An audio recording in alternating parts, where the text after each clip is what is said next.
Hello friends, welcome back to our own channel वेथ्रो। तो friends, इस वीडियो के अंदर हम किर्लोस्कर इलेक्ट्रॉनिक किर्लोस्कर इस कंपनी के बारे में बात करने वाले हैं। इसके बारे में हमने इससे पहले भी वीडियो बनाया था। मैंने स्टॉक को पहले भी आपको कंसिडर किया था कि आपको किस प्राइस पे इसको बाय करना है।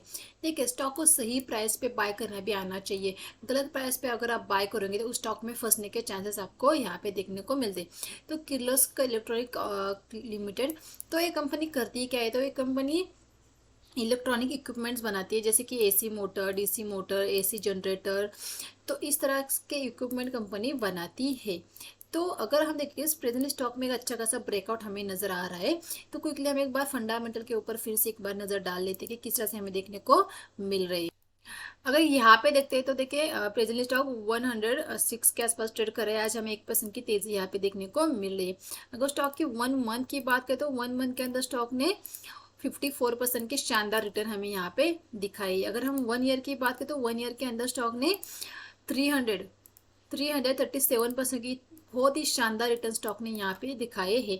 एक स्मॉल कैप स्टॉक है, 699 करोड़ की इसकी मार्केट कैप है। जैसे कि मैंने कहा कि इलेक्ट्रिक इक्विपमेंट कंपनी बनाती है। देखिए, स्टॉक की अगर बात करें तो स्टॉक के अंदर एक फ्रेश ब्रेकआउट नजर आ रहा है हमें। क्विकली हम फाइनेंशियल के ऊपर एक बार नजर डाल।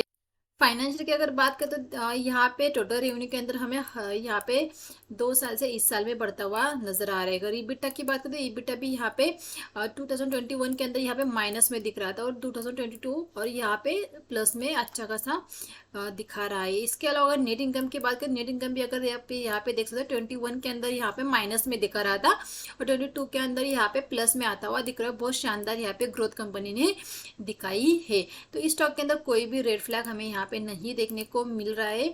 अगर प्रमोटर की अगर बात करते हैं तो 49% यहाँ पे प्रमोटर की होल्डिंग, ऑलमोस्ट 50% यहाँ पे प्रमोटर की होल्डिंग देखने को मिल रही है।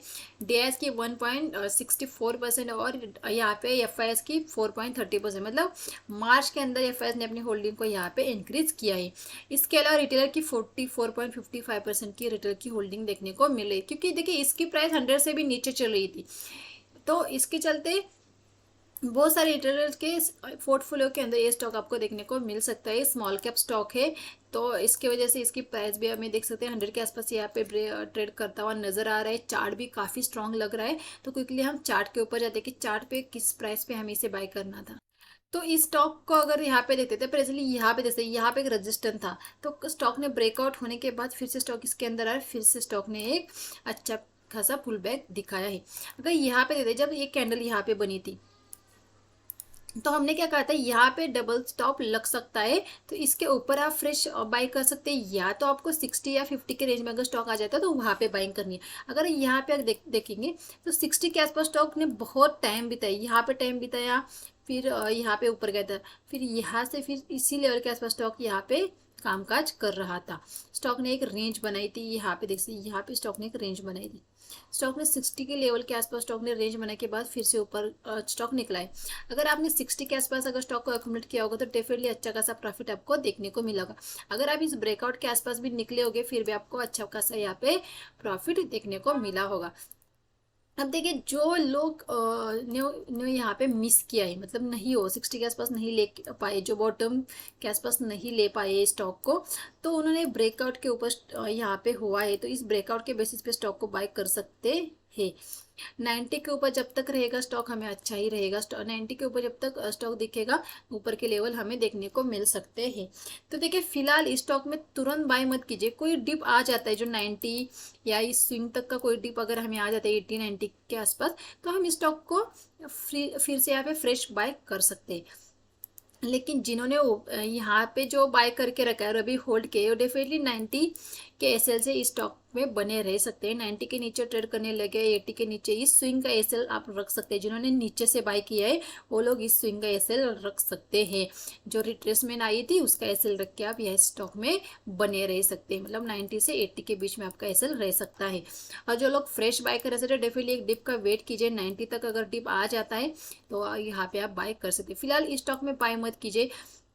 माना कि आपने बाय किया 106 के ऊपर, 110 के ऊपर, स्टॉक फिर से नीचे आ गया 90-80 के आसपास, तो 90 को भी ब्रेक किया तो फिर से आपको घबराहट होने लगी कि पता नहीं स्टॉक अब कहाँ पे जा सकता है।